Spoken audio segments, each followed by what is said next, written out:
ईशापदान्तिकं वन्देऽहं श्रीगुरो श्रीयुतापादकमलं श्रीगुरोन् वैष्णवञ्च श्रीरूपं साग्रजातं साग्रजातं सावेतं सावधूतं परिजनसहितं कृष्णचैतन्यदेवं श्रीराधाकृष्णपादान् सागरललिता श्रीशाखाविदांश हे कृष्णकरुणा सिन्धो दीनबन्धो जगत्पते गोपेश्वर गोपिकान्ता राधाकान्ता नमस्तुते तत्त्वकाञ्चन गौरांगी राधे वृन्दावनेश्वरी विश्वानुसुते देवी प्रणमामि हरिप्रिये वाञ्छाकल्पतरुभ्यश्च कृपा सिन्धुभ्येव च पतितानां पावनेभ्यो वैष्णवेभ्यो नमो नमः। जय श्री कृष्ण चैतन्य प्रभु नित्यानंद श्री अद्वैत गदाधर श्रीवासादि गौर भक्तवृंद।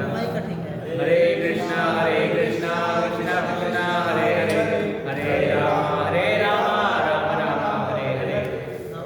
शुभाय श्रीमते भक्तिवेदांत नामिने नमस्ते सरस्वते देवे गौरवाणी प्रचारिणे निर्विशेष शून्यवादी पाश्चात्य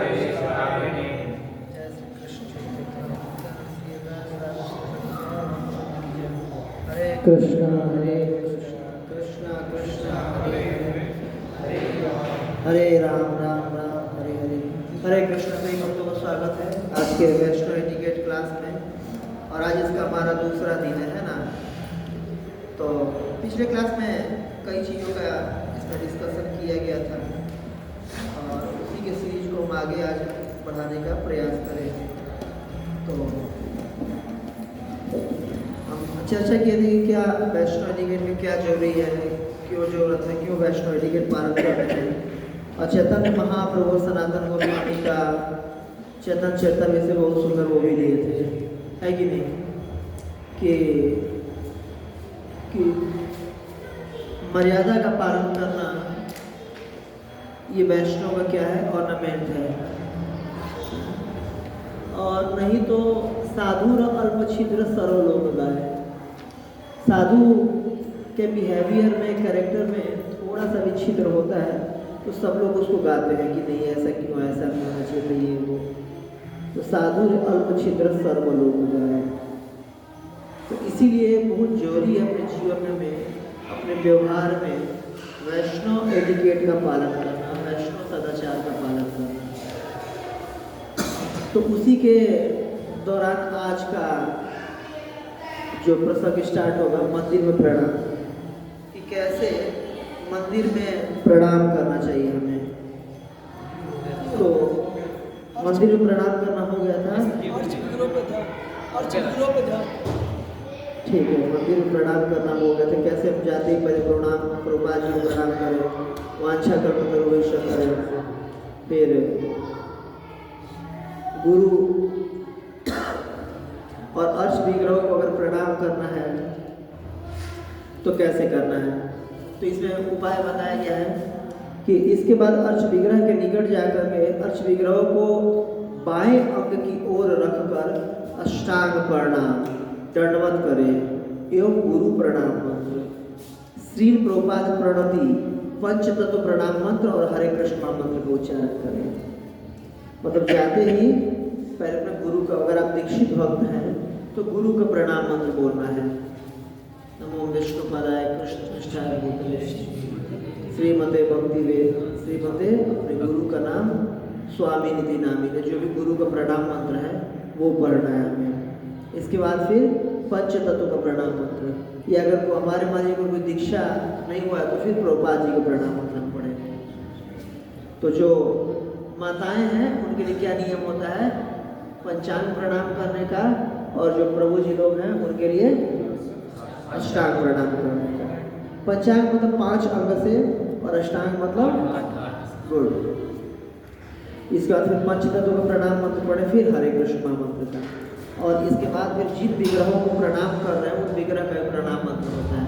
जैसे अगर हम राधा कृष्ण को प्रणाम कर रहे हैं, राधा माधव जी को, तो क्या प्रणाम मंत्र होता है, हे कृष्ण गणाशं तस्लीम बंधुपते चतुर्थे गोपेश्वर राधा कांता नमस्ते तत्त्वकाञ्चन गौरांगी राधे वृन्दावनेश्वरी विश्वानुसुते देवी प्रणमामि हरि। हाँ, तो ये प्रणाम मंत्र जैसे राधा कृष्ण का होता है, वैसे हर डिटीज का प्रणाम मंत्र होता है। तो डिटीज का हम प्रणाम मंत्र भी हमें पढ़ना चाहिए। और प्रणाम मंत्र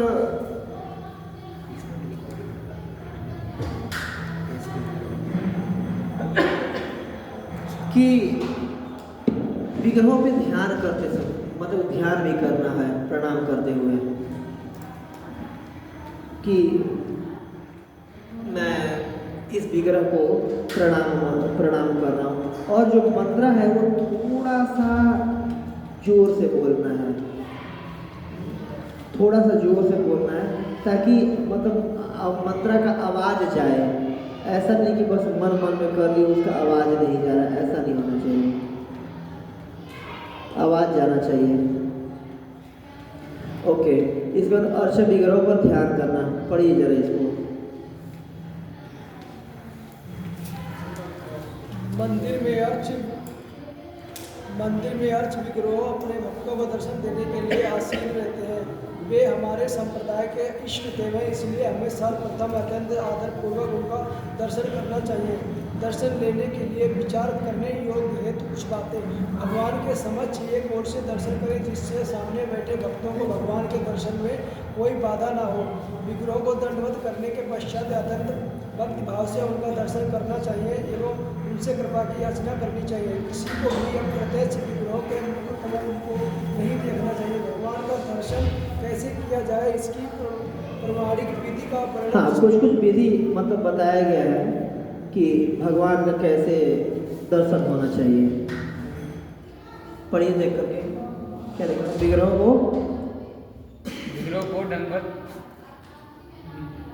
को दंडवत करके पश्चात अत्यंत भक्ति भाव से उनका दर्शन करना चाहिए एवं उनसे कृपा की याचना करनी चाहिए। हाँ, पहले प्रणाम कीजिए, उनका प्रणाम मंत्र बोलिए, फिर उनके भक्ति भाव से कृपा का याचना करना चाहिए। Next Mohit bro.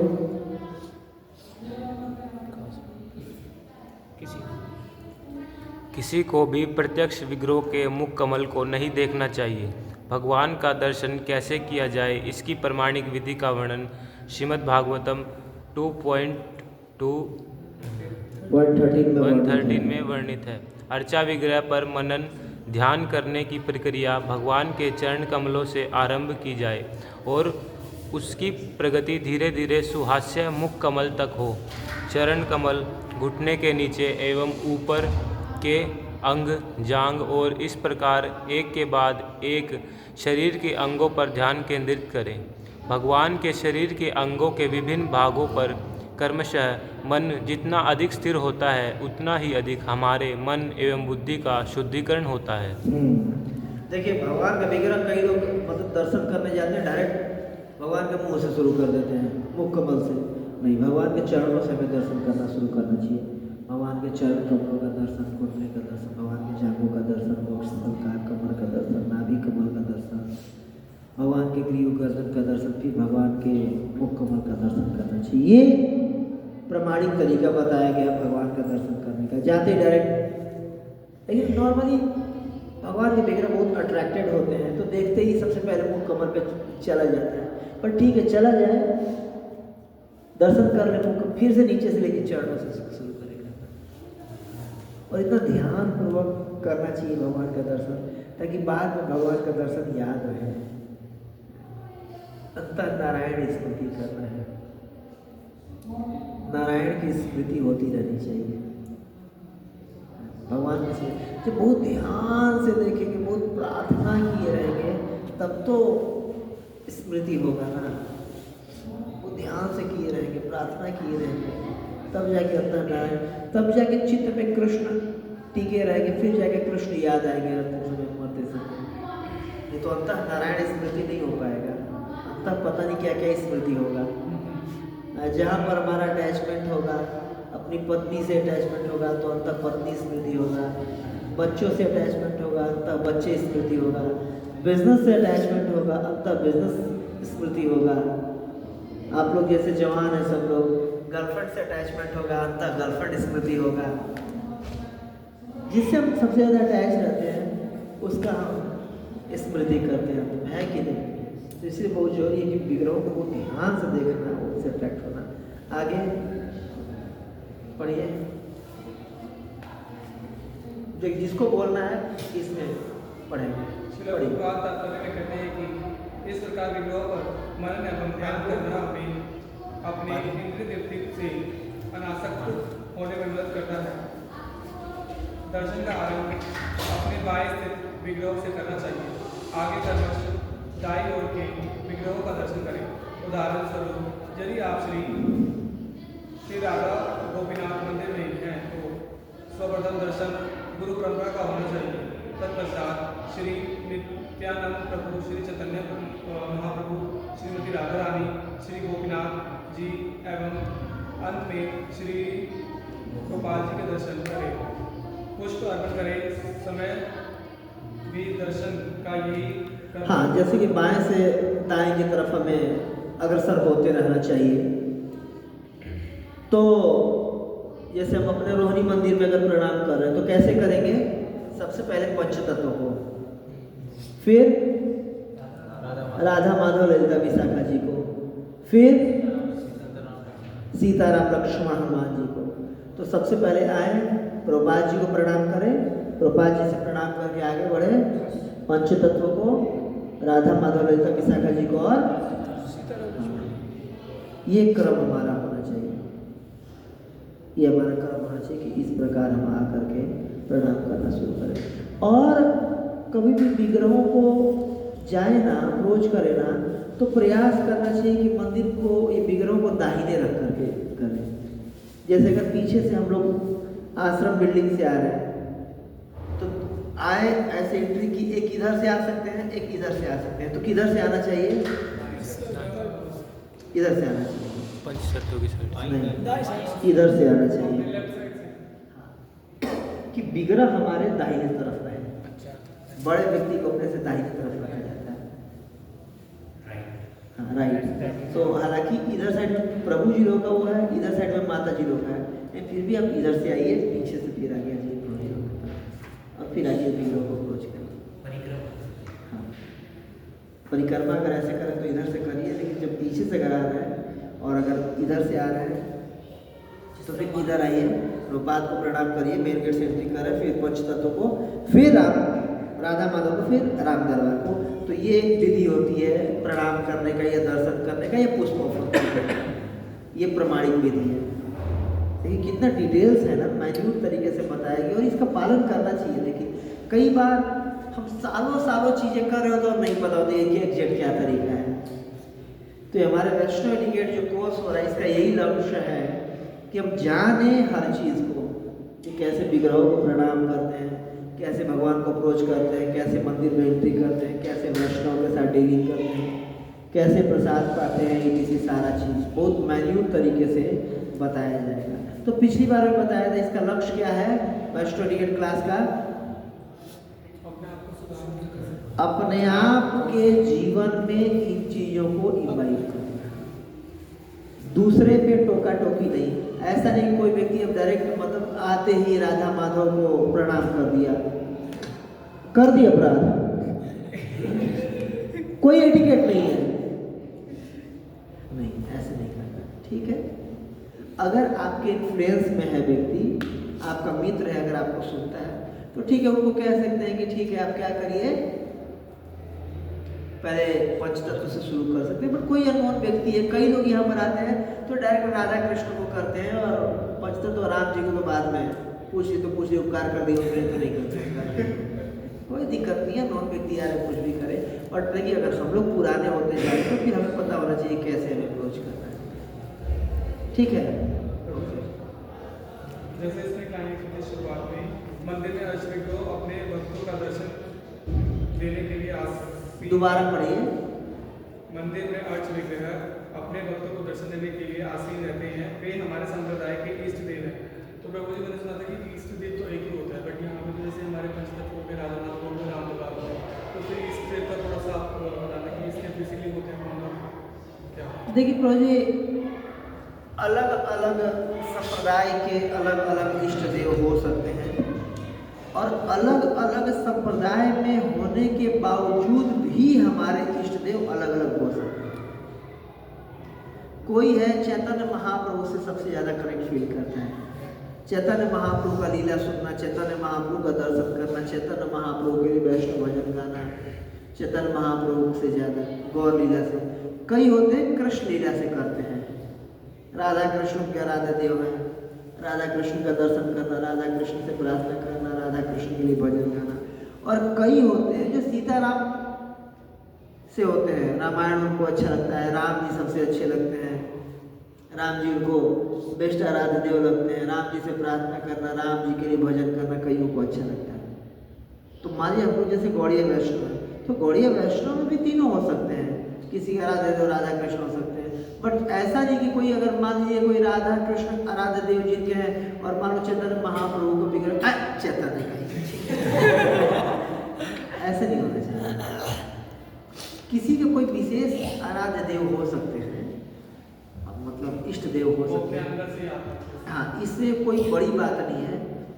बट किसी के प्रति अवहेलना या वैसी भावना नहीं होना चाहिए। जैसे श्री संप्रदाय में उनके आराध्य देव होते हैं लक्ष्मी नारायण, जनरली गौड़ीय वैष्णव में होते हैं महाप्रभु के आश्रय लेकर के राधा कृष्ण को करते हैं। रामानंदी संप्रदाय जिनके सीताराम जी अभिष्ट देव मतलब होते हैं, उनसे ज़्यादा वो अटैच होते हैं। कई पुष्टि मार्ग है, श्री कृष्ण शरणम मम भी उनका मंत्र, लड्डू गोपाल के भी कई उसमें पूजा होते हैं, कर सकते हैं। लड्डू गोपाल भी उनके इष्ट देव होते हैं, कोई दिक्कत नहीं। तो कई लोग किसी भगवान के पावन रूप से होते हैं, जैसे प्रहलाद महाराज भगवान के नरसिंह रूप से अट्रैक्ट हो रहे हैं, भगवान के बारह रूप से अट्रैक्ट हो रहे हैं। कई भगवान सत्यव्रत ऋषि भगवान के मत्स्य रूप से उनके गुरु के रूप में आकर के शिक्षा दी। तो कोई भी विष्णु मूर्ति हम लोग हो सकते हैं, हमारा रिश्ते जिनसे हमारा विशेष अट्रैक्शन होता हो सकते हैं। हाँ बोलिए। गुरुजी, ये जो सुप्रीम नॉलेज है उसकी अवहेलना नहीं होगी, जैसे कि आपने बताया सुप्रीम नॉलेज है, तो आप जब आपको उनकी जो मल्टीपल इनकार्नेशंस हैं उनसे ट्रैक करना तो इसकी मेंटल स्टेज डिपेंड होती है। तो प्रभु जी देखिए, जैसे कई सारे हनुमान जी हैं, वो भगवान के दास से भाव में सेवा करने से अट्रैक्टेड है, अटैच है। सब लोग जो है कि माधुर्य भाव में ही सेवा करना चाह रहे हैं, सबका माधुर्य ही लक्ष्य है। तो कोई भी विष्णु मूर्ति उनके अभीष्ट हो सकते हैं। कई दास भाव से भगवान का सेवा करके सेटिस्फाइड है, कई साख्य भाव से भगवान का सेवा करके सेटिस्फाइड है, कई वात्सल्य भाव से भगवान का सेवा करके सेटिस्फाइड है, कई भगवान को बस ग्लोरीफाई करके सेटिस्फाइड है शांत भाव से। इसमें कोई वो नहीं है।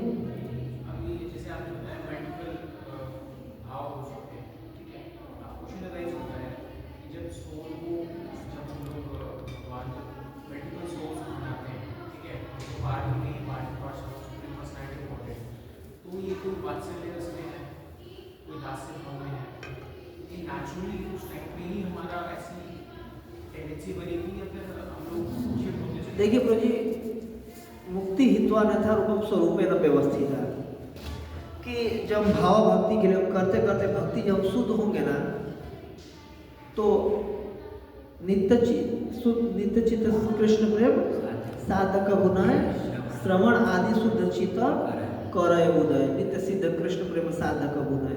तो हम सबका एक स्वरूप है प्रभु। हम भजन क्रिया में जैसे भी लगे हुए, अनर्थ निवृत्ति हो रहा है, धीरे धीरे शुद्ध होंगे ना तो अपने स्वरूप में अवस्थित हो जाएंगे। तो एक नेचुरली आपका इंक्लिनेशन उस पर्टिकुलर विग्रह के उसके साथ या पर्टिकुलर रस में हमारा वो उत्पन्न हो जाएगा।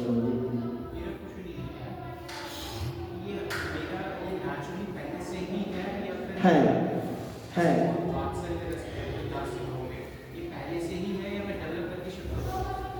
दोनों है प्रभु जी, पहले से भी है और कोई आप डेवलप भी कर सकते हो। वैसे पर्टिकुलर भक्तों का संग करके, पर्टिकुलर तरह से सेवा करके डेवलप भी किया जा सकता है। और नित्य हमारा, हम सब भगवान के नित्य दास हैं, तो नित्य हमारा है भी प्रभु जी। और उसमें ऐसा नहीं होता है कि मान लीजिए आप दास से रस में भगवान का सेवा कर रहे हैं, कोई माधुर्य में कर रहा है, तो आपको लगेगा कि ओ मैं तो दास से नहीं कर रहा हूँ यार, ये तो माधुर्य में कर रहा है, कोई इन्फीरियोरिटी सुपीरियोरिटी नहीं लगता है। हमारा नित्य स्वरूप है, उसमें करके हम संतुष्ट हैं। शांत वाला एक घोड़ा भगवान के फूलों पे मंडरा के गुनगुना के ही संतुष्ट है। उसको ज़्यादा लेना देना नहीं कि राधा रानी उनको पानी खिला रही है, गले लगा रही है। मैं बस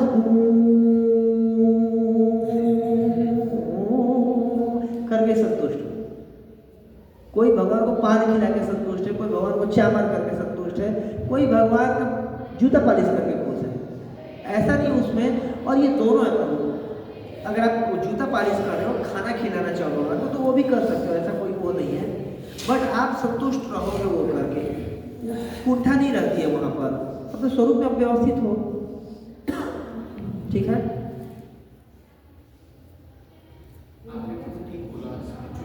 थोड़ा जोर से बोलिए। स्पिरिचुअल लेवल पर सब इक्वल है, चाहे वो जूता पॉलिश करे, चाहे ऐश्वर्य भाव में हो, सब इक्वल है। लेकिन अगर आप प्रैक्टिकली देखें, मैं नेचुरली देख रहा हूँ, तो भी थोड़ा सा इन्फीरियरिटी और सुपीरियरिटी वाला फर्क नहीं आ रहा। कोई जूता पॉलिश कर रहा है, स्पिरिचुअल लेवल पे इक्वल है, लेकिन थोड़ा सा डिफरेंशिएशन नहीं आ रहा। हम बने हुए वैसे ही, हनुमान जी के अंदर राधा रानी के प्रति थोड़ा भी द्वेष नहीं आता है। यार ये तो माधुरी भाव में सेवा करी, मैं तो दास भाव में दास ही रह गया। मैं इनके लिए पुल बनाते ही रह जाऊँगा, मैं तो कंधे पे इनको उठाते ही रह जाऊँगा। कभी सीता माता के जैसे मैं भी इनके साथ गले लगूँ, नहीं होता काम। ये एक्चुअली हमारी यहाँ की धारणा है कि जैसे जो कंपनी में बॉस है वो ऐस काटता है और जो नीचे चपरासी उसको राजू लेके आ जा, पानी 2 बोला था 2 गिलास लाने के लिए गिलास ला रहा है, तो जो बॉस है नीचे वालों को सेट करता रहता है। कि हमारा धारणा है। तो आपको पता 4th कैंटो में जब चतुष्कुमार जाते हैं, बैकुंठ का वर्णन आता है, जब लोग भौरा बोलने शुरू करता है ना, तो कोयल अच्छा गाएगी कि भौरा? कोयल चुप हो जाती है, नहीं लेट ही कि वो गा रहा है, मैं चुप हो जाऊंगी। तो वहाँ पर ये भावना होता है, किसी को किसी से द्वेष नहीं होता है, और प्रत्येक व्यक्ति अपना पर्टिकुलर सर्व करके सर्विस करके प्रसन्न है। यहाँ पर ऐसा होता है जैसे मैं ब्राह्मण हूँ, क्षत्रिय वाला पढ़ाई किया हूँ, वैसे वाला काम कर रहा हूँ, तो बट वहाँ पर ऐसा कुछ नहीं है। और प्रत्येक जीवात्मा पूर्ण रूप से कोई कुंठा होता नहीं, संतुष्ट, और एक दूसरे के प्रति भी कुंठा नहीं होता है, और अपना अपना सब सेवा करके संतुष्ट है। और कृष्ण प्रत्येक व्यक्ति से रेसिप्रोकेट कर रहे हैं, है ना। जैसे यहाँ ये नहीं होता है कि वो राधा रानी या कृष्ण के बगल बैठे रहती हैं, मैं तो बस उनके लिए फूल तोड़ के लाती हूँ। राधा जी भैया ऐसा नहीं होता है, मैं फूल तोड़ के लाने में ही प्रसन्न हूँ।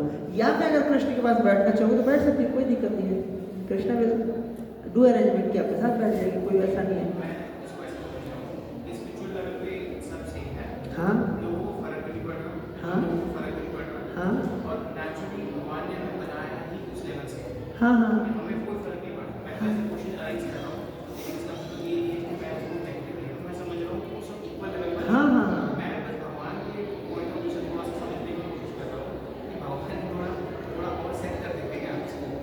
जोर से बोलिए।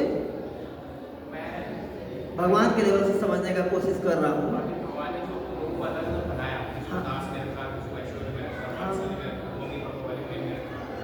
भगवान के लेवल से मैं समझने का ट्राई कर रहा था कि भगवान ने कैसा क्यों करा।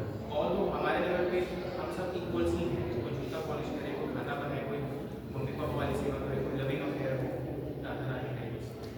जैसे हमें जीव गोस्वामी ने इनको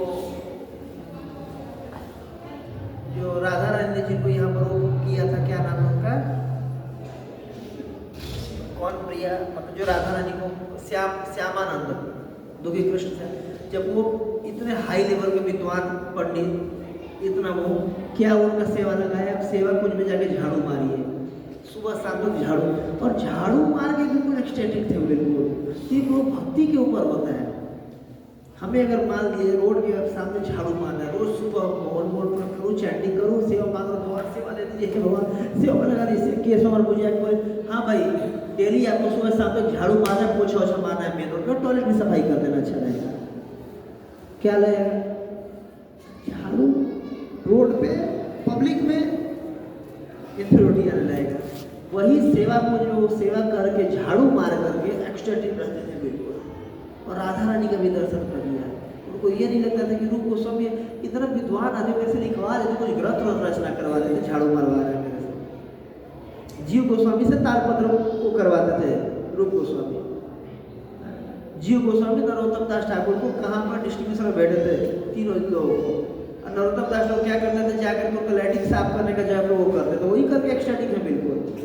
तो ये हमारे लेवल पे प्रोजीन है, क्योंकि हमारी कॉन्शियसनेस अभी इतना एक्टिव नहीं है, तो लगता है कि ये जो टेम्पल प्रेसिडेंट की सेवा बहुत हाई है, और ये जो कोई और सेवा, ये कोई पुजारी की सेवा बहुत बहुत हाई है और ये सेवा लो है, नहीं, ये हमारे कॉन्शियसनेस के ऊपर ही डिपेंड है। ठीक है, अब आगे बढ़ते हैं। देखिए, तो मंदिर में बैठने की विधि अभी बता दिया है, कैसे प्रणाम करना है। अब कैसे मंदिर में बैठना है इसकी विधि बताया जा रहा है। पढ़िए, मोहित को पढ़िए। मंदिर में बैठने के संबंध में अनेक नियम हैं। मंदिर में बैठते समय अर्चा विग्रह के समक्ष पैर खुले न हों अथवा एक मिनट, बहुत जरूरी है ये। भगवान के सामने कई लोग कई बार देखने को मिल जाते हैं, जैसे भगवान के विग्रह सामने ऐसे पैर फैला के बैठ गए। नहीं, पैर फैला के नहीं बैठना है। भगवान हमसे बड़े। अब नॉर्मली भगवान तो छोड़ दीजिए, कोई बहुत बड़ा व्यक्ति आपके घर में आया, उसके सामने ऐसे पैर फैला के बैठ गए, उसके सब कुछ चप्पल कत्तर करके जूता करके, बुरा मान जाएगा व्यक्ति, है कि नहीं? मतलब तुम्हें मेरा कोई इज्जत नहीं लग रहा है, तो भगवान बोल नहीं रहे, इसका मतलब ये थोड़ा कोई बुरा नहीं मान रहा है, और बुरा मान जाएंगे। आगे बढ़िए, क्या क्या आप लिख रहे हो? अथवा अपने पैरों की उंगलियों का निर्देश अर्चा विग्रह, गुरु महाराज एवं तुलसी देवी की ओर न हो। यदि संभव हो तो पैर एवं एड़ियाँ ढकी होनी चाहिए। हाँ, अगर मान लीजिए अगर आप धोती कुर्ता वगैरह जैसे पहन के धोती पहनते हैं, तो धोती से हम इजीली पैर ढक लेते हैं। तो हमें प्रयास करना चाहिए, जैसे टेम्पल हॉल में अगर बैठे ना तो पैर वगैरह ढके हो हमारे। और अगर ना मान लो कोई जीन्स पहन के आया या ऐसे करके, तो भी पालथी मार के ऐसे बैठे भगवान की तरफ, मतलब हाँ, पैर करके ऐसे पैर फैला करके ना बैठ जाए। अगर मान लीजिए पैरों में दर्द है, कई लोग हैं कि मेरे पैर घुटने नहीं मोड़ते, पैर के तो दर्द है ये वो, फिर भी पैर अगर खोल के अगर बैठना है ऐसे या वो, तो भी भगवान की तरफ पैर करके मत बैठिए। अब इधर करके बैठिए, इधर करके बैठिए, भगवान की तरफ करके मत बैठिए। भगवान की तरफ पीठ करके भी नहीं खड़ा होना चाहिए, बैठना चाहिए। भगवान की तरफ पैर करके भी नहीं बैठना चाहिए। भगवान से बड़े व्यक्ति हैं, हमसे मतलब हाँ। जैसे आपने कहा कि विग्रह के सामने बैठना चाहिए, हमारे टेम्पल में तो हर जगह पे भगवान के मेन ऑल्टर के एटलीस्ट वो कर सकते हैं। हाँ, मैं इमरजेंसी सिचुएशन में मेरा पैर टूटा हुआ है, मैं दर्शन करने आया हूँ, तो पैर टूटा हुआ है जब, तो मतलब या तो मैं दर्शन करने ना हूँ, बट अगर आ हूँ तो पैर सीधा ही रखना पड़ेगा, मुझे बैठना है। तो इस तरीके से पैर कर ले कि ऑल्टर के तरफ, डायरेक्ट डिटीज के तरफ ना जाए हमारा पैर, इधर हो जाए या इधर की तरफ हो जाए, कहीं हो जाए। समझ रहे हो ना? मतलब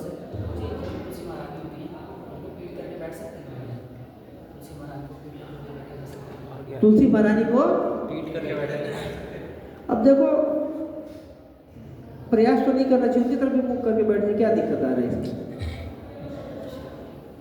तो आप जपा भी करते हो तो तुलसी महाराज की तरफ मुख करके बैठते हैं, तो पीठ करने की जरूरत क्या है?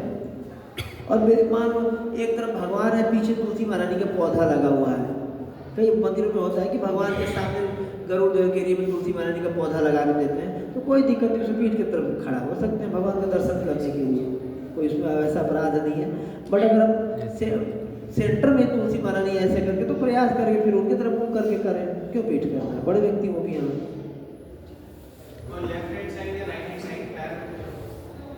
अगर इमरजेंसी तो कर सकते हैं, लेकिन भगवान की तरफ तो बिल्कुल ना करें।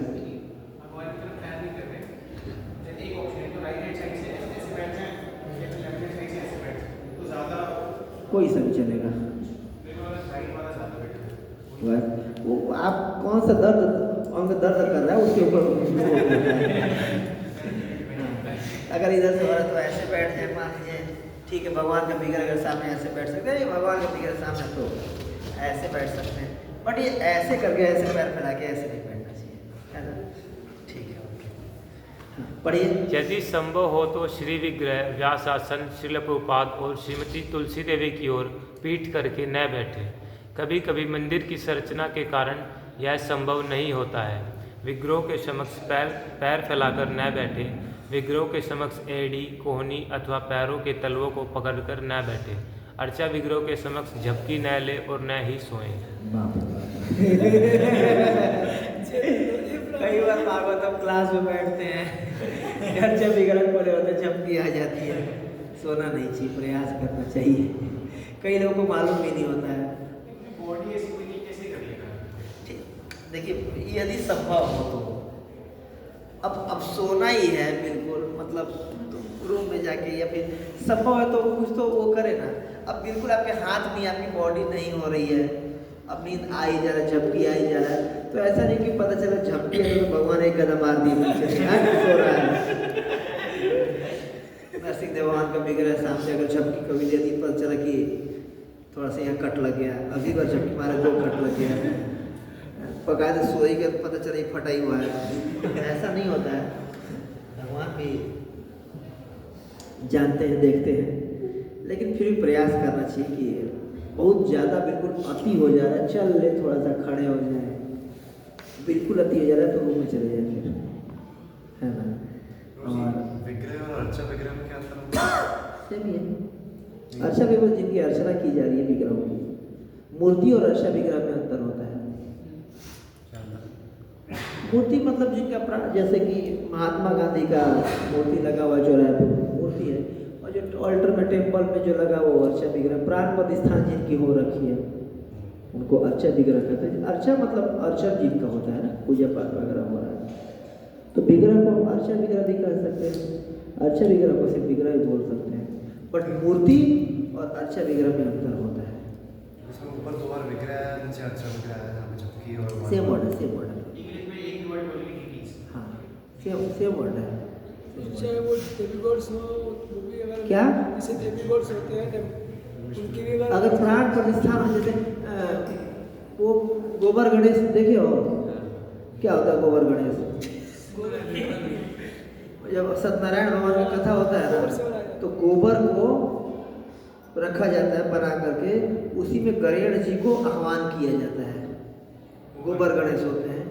कुछ देर के लिए वो गोबर भी गणेश जी के रूप में भोग स्वीकार करते हैं, और जब वो होता है तो उसको वो भी किया जाता है, प्रतिष्ठापन भी किया जाता है कि ठीक आएंगे, भोग पाएंगे, सब कुछ होगा, उनको पूजा होगा, जब अंत में सबको विदा भी किया जाता है, फिर उस गोबर को ले जाकर नदी में सिरवा दिया जाता है। तो कुछ देर के लिए वो गोबर गणेश जी का काम कर रहे होते हैं, उस गोबर में गणेश जी की पुण्यतिथि होती है, नवग्रह स्थापित करते हैं, कलश लेते हैं, कलश में पानी डालते हैं, चावल पे रखते हैं, उसके ऊपर पल्लो रखते हैं और नारियल पानी लेते हैं, कपड़ा, वो नवग्रह को स्थापित करते हैं। नवग्रह कुछ देर के लिए उसमें होते हैं, मंत्रों द्वारा आ जाते हैं, उपले में नहीं, गोबर में, घड़ा में कलश में नवग्रह को स्थापित करते हैं, जो भी है, तो मंत्रों से आ जाते हैं। तो वैसे ही किसी भी मूर्ति में स्थापित किया जा सकता है मंत्रों के माध्यम से उस देवता को ये मूर्ति। लेकिन ऐसा नहीं होगा कि मान लीजिए सुभाष चंद्र बोस जी के यहाँ पर मूर्ति बना रखे हैं, तो सुभाष चंद्र बोस जी को स्थापित करते हैं, वो पता नहीं कौन सी योनि में कहाँ पर होंगे, ऐसे उनको नहीं किया सकता। बट देवताओं का मंत्रों के द्वारा होता है, पर्टिकुलर मंत्र होते हैं, भगवान का मंत्र होते हैं, जिन्हें आह्वान करके उस मूर्ति में बुलाया जा सकता है।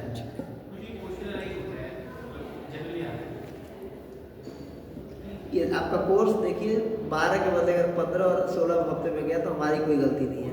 बोलिए। मतलब जो ग्लोबल मैनेजमेंट है यूनिवर्स की, आप देखिए गोबर को जो वेस्ट है उसको शुद्ध मान रहे हैं।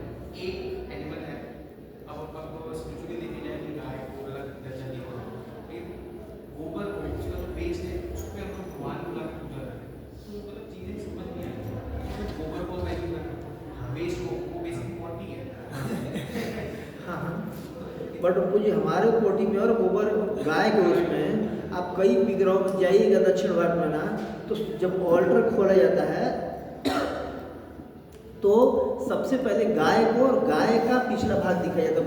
वर मतलब होता वरदान, गाय का वरदान है वो, और वो साधारण नहीं होता, इतना हाई एंटीसेप्टिक उसमें प्रॉपर्टीज होते हैं कि कहीं गोबर गिरा होना तो उसके जमीन के नीचे तक 8 फुट तक सारे वायरस बैक्टीरिया वगैरह मर जाते हैं। आप वो पढ़ लीजिए गूगल पे है, जहाँ पर गाय गोबर कर देती है वो गोबर का इतना प्रभाव होता है। तो वो गाय का वरदान है, वो साधारण चीज़ नहीं है वो। अब उसे लीप देते, पहले चौका पूर्णा बोल देते, लीप दे देते, पूरा सारा डिटॉल और क्या सेवलॉन और क्या क्या गेंडा फेनाइल होता है, उससे ज़्यादा एंटीसेप्टिक उसका प्रॉपर्टी होता था। क्या आप लोग खेलते थे बचपन में, कुछ कूट कट हो जाता तो वो लेके ऐसे रगड़ देते थे, हो गया आपको निकलना बंद हो गया, बस रगड़ कर ऐसे काम चला जाता था। गोबर मिट्टी का वही होता था, उसी में खेलते थे और कुछ नहीं होता था उससे। हाँ तो प्रभु जी मतलब बहुत बहुत उसमें प्रॉपर्टी है, बहुत। गाय के पूरे शरीर में गाय को जानवर की दर्जा नहीं दिया गया है शास्त्रों उसमें। आप मतलब एक एक्सेप्शन है वो पशु के जैसे, बट वो आखिरी योनि होती है, उसके बाद फिर मनुष्य का मिलना होता है, तो पशु की दर्जा नहीं दी गया है। 7 प्रकार की माता होती हैं, आत्म माता, गुरु पत्नी, ब्राह्मण राजपत्नी का, धेनु धात्री तथा पृथ्वी सप्ततः मात्र स्मृता। तो धेनु को माता का वो दिया गया है, उसको पशु नहीं माना गया है वैदिक उसमें। तो हमारा मल भले अशुद्ध है, गाय का मल अशुद्ध नहीं है, भगवान उसको स्वीकार करते हैं। भगवान लेप के ही उस पर आप जाओगे कई मंदिरों में तो गाय के गोबर से लेप के ही फिर भगवान को उसमें भोग लगेगा। आप उसको खा करके भी जीवित रह सकते हैं प्रभु जी। हालांकि ये मैं नहीं वो कर रहा हूँ, बट कई सारे ऐसे प्रॉपर्टीज पाए जाते हैं गाय, विशेष रूप से गाय का गोबर, और किसी गोबर में ऐसे कुत्ते वगैरह होते हैं रोड पे, वो खाते नहीं जो भी है। बट अरे व्रत में आप उसको करके हाँ 20 पंचे के व्रत में ऐसे कई मतलब गुण है, उनको साधारण हम ये ना देखें। उसके शरीर में सारे देवताओं का वास होता है। गाय के पास रहने से ना आपके बॉडी में सतोगुण डेवलप हो जाएगा।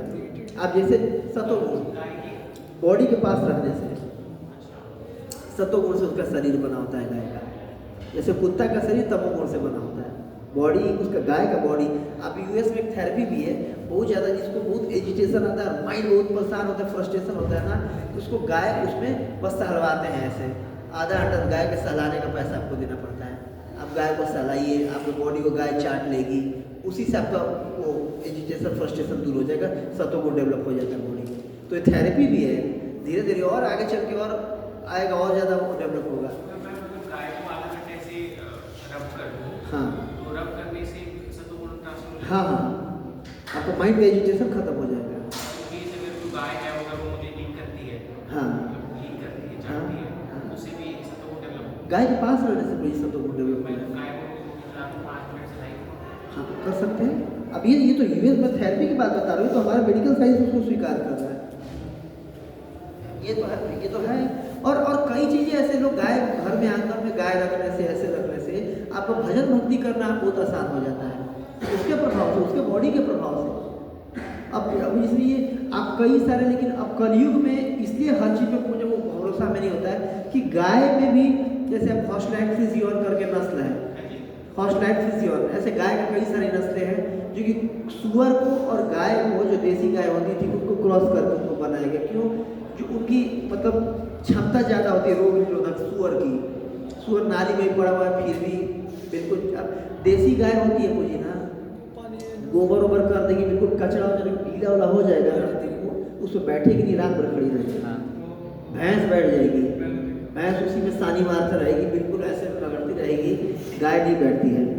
और ये आप देखो कई गाय, ये तो गाय बैठ गई नहीं, वो जो देसी नस्ल की होती है वो नहीं करती है, बाहर में फिर वो कराया गया, क्रॉस कराया गया सुअर और गाय का, ताकि कैसे में विराविल है, शरीर में मांस भी ज़्यादा हो जाएगा, उनको मांस चाहिए होता है, उससे लेना होता है, और वो दूध बढ़ेगा। जिसके चलते वो गड़बड़ कर दिया गया, जिससे एक जीव का गुण दूसरे जीव का गुण में आ जाता है। ये भी एक साइंस है, बट जनरली देसी गाय ऐसे नहीं करती हैं और शरीर को साफ रखती हैं।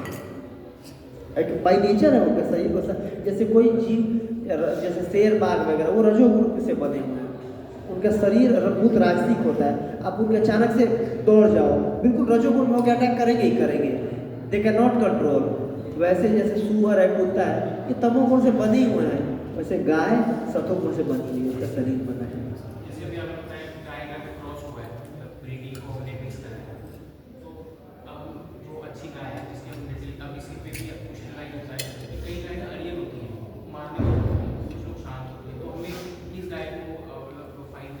तो शांत उसके पास ऑब्वियसली जाओगे, ऑब्वियसली। बट सब जनरली कुछ हम करवा देते हैं उसको ना, ऐसे परिस्थिति में रख दिए हैं या उसके मन मुताबिक नहीं, कुछ तो मरखा हो जाती है, बट जनरली ऐसा नहीं होता है। ये बैल को भी गुरु जी, गाय बैल दोनों, गाय को ज़्यादा हम प्राथमिकता दिया गया, बट गाय बैल दोनों।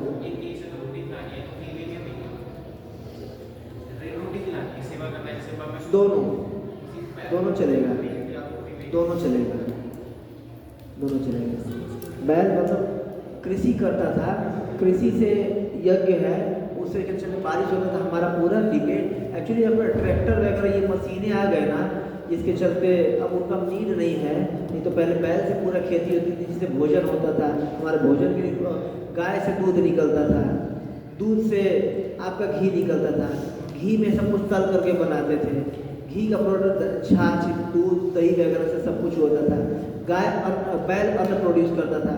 अन्न से तो एक भोजन के लिए गाय और बैल दोनों सफिशिएंट है। इसके अलावा दुनिया में कुछ नहीं चाहिए, कुछ भी नहीं चाहिए। आपको अनाज मिल गया, बैल से खेती करके अनाज मिल गया, और गाय से आपको अभी आज के डेट में ये डालडा और ये तेल, ये वो ऑयल और इसकी क्या जरूरत है? घी निकालो, घी से तल करके सब कुछ खाइए। तो गाय बैल अपने आप में सफिशिएंट है। आपके पास अगर 2 बीघा खेत है, एक गाय एक बैल है, थर्ड किसी चीज़ की जरूरत नहीं है। आप अन्न उपजाएंगे, जो अन्न का जो वेस्ट मटेरियल होगा भूसा, उसको वो लोग खाएंगे। भूसा जो खा करके जो गोबर करेंगे, गोबर जला करके आप भोजन बनाइएगा। बैल से जोतिए, और गाय से जो दूध निकल रहा है उससे सब कुछ बनाइए। थर्ड किसी चीज़ की दुनिया में किसी एक इंडस्ट्री की जरूरत नहीं है। आप सफिशिएंट रहेंगे, शांत रहेंगे, पीसफुल जीवन रहेगा बिल्कुल, क्योंकि इनका संकर ही दोनों सतोगुण जीवन। अब आगे कोई क्वेश्चन नहीं है। आगे अर्थ विग्रह की तरफ हमें झपकी वगैरह नहीं लेना चाहिए, ठीक है? ठीक है, बोलना या बातें करना। पढ़िए, पढ़िए। अर्थ विग्रह के सामने अर्थ विग्रह के समक्ष कोई भी जोर से ना बोले, झगड़ा ना करे, किसी भी व्यक्ति की निंदा अवहेलना ना करे। हाँ, जैसे कि जोर से ना बोले। अगर मान लीजिए बुलाना है अरुण प्रभु को टेम्पल हॉल में, आप इस छोटे तो कैसे जोर से बुला रहे, अरुण प्रभु, ऐसे नहीं बुलाना है। बहुत जोर से चिल्ला करके,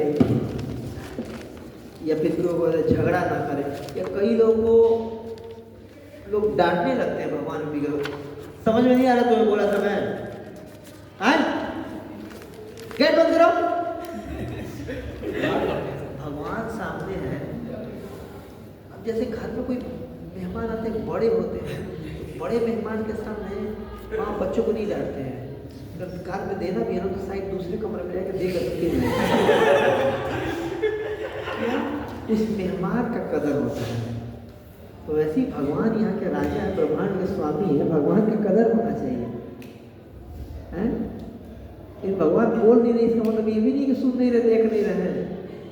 तो जोर से ना बोलना, जोर से बोलना, क्रोध करना तमोगुण की क्वालिटी है। हैं? जोर से बोलना, क्रोध करना, ये तमोगुण का सिम्टम्स है। ऐसा नहीं है। जैसे मैं लेक्चर दे रहा हूँ, कई बार जो लोगों को सुनाना है तो मुझे जोर से बोलना पड़ेगा, तो जो नहीं कि तमोगुण के रूप पर वो जोर से बोलना एक नेचुरली कर रहे हैं ना, नेचुरली कर रहे हैं, क्योंकि वहाँ पे स्मार्ट है, जोर से बोलना पड़ेगा। जो नेचुरली जोर से बोल रहा है, वो तमोगुण के सिम्टम्स की वजह से ऐसा जो नहीं ऐसा नहीं। जोर से बोलना इससे तब अपराध करते हैं, मुझे जोर से बोलना। जैसे गुस्सा जो आता है, जो हाँ, गुस्सा रजोगुण और तमोगुण का प्रभाव है। जो गुस्से के ऊपर पॉइंट है, आपको गुस्सा कर रहे हैं, मेरे को पता है वो नेचुरली वो रजोगुण है, मोड ऑफ डार्कनेस है, इग्नोरेंस है, जिसकी वजह से गुस्सा कर रहे हैं। आपको वो है उस मोड में रूल्स बना रहे हैं इतने सारे, वो नेचुरली कर दिया करेगा। प्रभु मैं भी नेचुरली कर दिया करूँगा। अच्छा, कई कॉलेज वगैरह के नियम होते हैं कि नहीं? कोई अलग अलग गुण लेके जाता है कि नहीं? अलग अलग गुण लेके जाता है कि नहीं? कंपनी के नियम होते हैं, तो कंपनी के नियम पालन नहीं करना पड़ता है। मेरे को लेट उठने का आदत है, मैं तो 10 बजे ही आऊँगा, मैं 9:01 पे आऊँगा, आपको हाफ लगेगा। जाता है कि नहीं 9 बजे से 1 मिनट पहले? तो वैसे ही आपको चिल्लाना, तो बगल में जाके चिल्लाइए, पीछे जाके चिल्लाइए, या चिल्ला के तब आइए शांत करके। या उस समय भी अगर बेग आ रहा है तो उसका नियम, कोर्ट का कुछ नियम कानून होता है, कंपनी का कुछ नियम कानून, कॉलेज का कुछ नियम कानून होता है, तो नियम कानून है भगवान के सामने भी आने का। भगवान ब्रह्मांड के स्वामी है भाई। मोदी कितना भी आपको चिल्लाने वाला आदत है, मोदी जी के सामने जाके चिल्लाइएगा, पता चलेगा तो गार्ड है, उसको ले जाके साइड में तोड़ना शुरू कर देंगे। पॉइंट समझ रहा हूँ मैं, बूढ़ी है, उनसे नेचर है, कंट्रोल करें। देखिए, ये एक आइडियल स्टैंडर्ड बताया जा रहा है तो जी। अब हर चीज़ ये सोचिए कि मैं कल से इस पे आ ही जाऊँ, तो मैं पहले क्लास में बता दिया था, ऐसा नहीं होगा। अभी तो चलिए ये तो ग्रॉस है, कई सटल लेवल पे चीजें आएंगी। तो जरूरी नहीं कि अब ये सोच कल से ये नियम जान गया तो ये मैं कर ही दूँ। ध्यानपूर्वक 16 माला करना चाहिए। बोले कई बार हमने सुना है, पढ़ा भी है और कईयों को बोला भी है, क्या कर लेते हैं तो कई चीज आएगा भाई ऐसा करना है। जरूरी नहीं कि हम आज ही इस लेवल पे आ जाए, बट हाँ धीरे धीरे करके आना है। और किसी की निंदा, किसी की भी निंदा करना, कईयों लोगों का मजा आता है निंदा रस, ये भी एक रस होता है, आनंद लेना निंदा का। 2 लोग मिल करके तीसरे का कर रहे हैं कि वहाँ पर नहीं है, 3 लोग मिल करके चौथे का कर रहे हैं, तो निंदा रस। तो देखिए प्रयास करना चाहिए। वाचो बेगम का अंदर है, मनसा बेगम, भगवान के दीदी इसके सामने न करें। दूसरों से बोलना बोलते समय क्या लिखा है? संतप्त होकर किसी के मन को दुख हो इस प्रकार ना हो। हाँ, सतत मतलब एजिटेटेड करने वाला चीज़ ना बोले भगवान के सामने। कुछ ऐसा बोल दिए और उसका माइंड बहुत एजिटेटेड हो गया, परेशान हो रहा है, किसी को दुखी हो कर रहे हैं। जैसे कि कई लोग अचानक से कुछ सेवा ही कर रहे हैं, इतना ज़्यादा डांट दे देंगे, चलाए चलो, समझ नहीं आ रहा, पीछे चलो। अरे भैया थोड़ा धीरे से बोलो, मुझे प्लीज़ अगर लाइन में लग जाएंगे तो अच्छा लगेगा। देखिए आपके ऐसे करने से लाइन टूट रहा है, जिसे अव्यवस्था होगी होगी। तो मेरा आपके चरणों में निवेदन है कि कृपा करके आप लाइन में लगे, कोई अच्छा लगता है। गार्ड प्रभु जरा इनको बात करिए, इनको लाइन में लगाइए। अब गार्ड समझ जाएगा कि मुझे क्या करना है, ठीक है ना।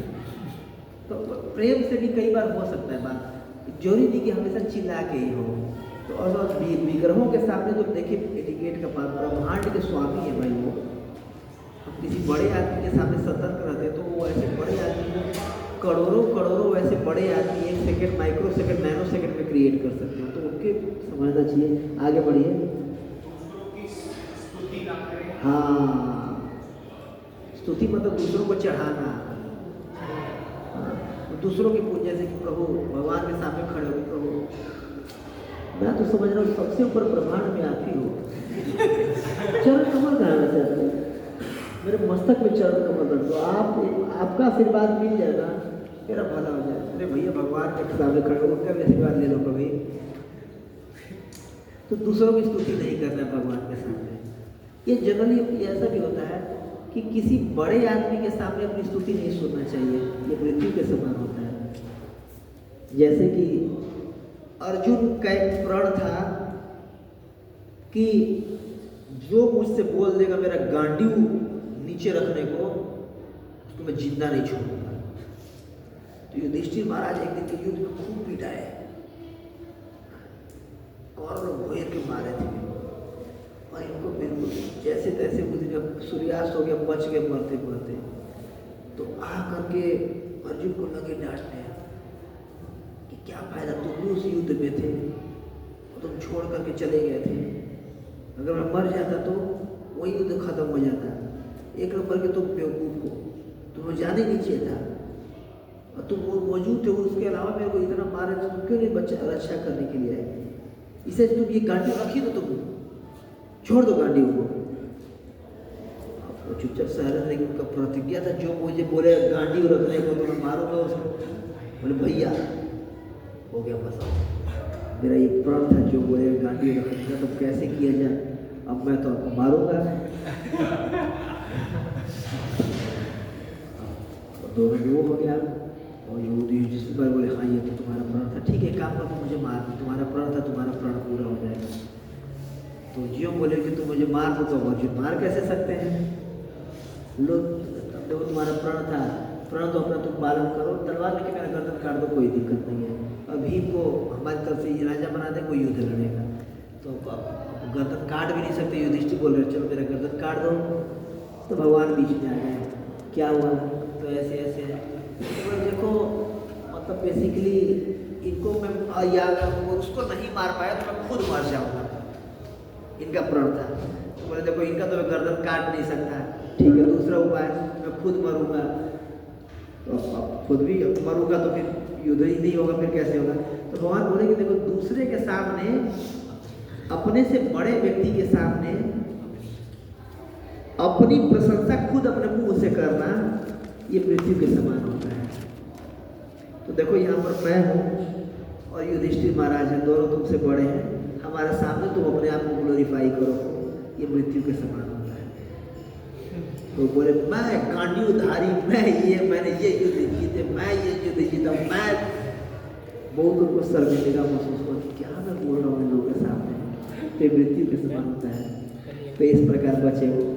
तो ऐसे दूसरों की स्तुति नहीं करना चाहिए भगवान के साथ, भगवान के साथ भगवान की स्तुति करें, देवताओं की निंदा ना करें, ये दूसरों का स्तुति ना करें। इसका मतलब कई लोग समझ जाते ठीक है, भगवान के सामने देवताओं की निंदा नहीं करना चाहिए।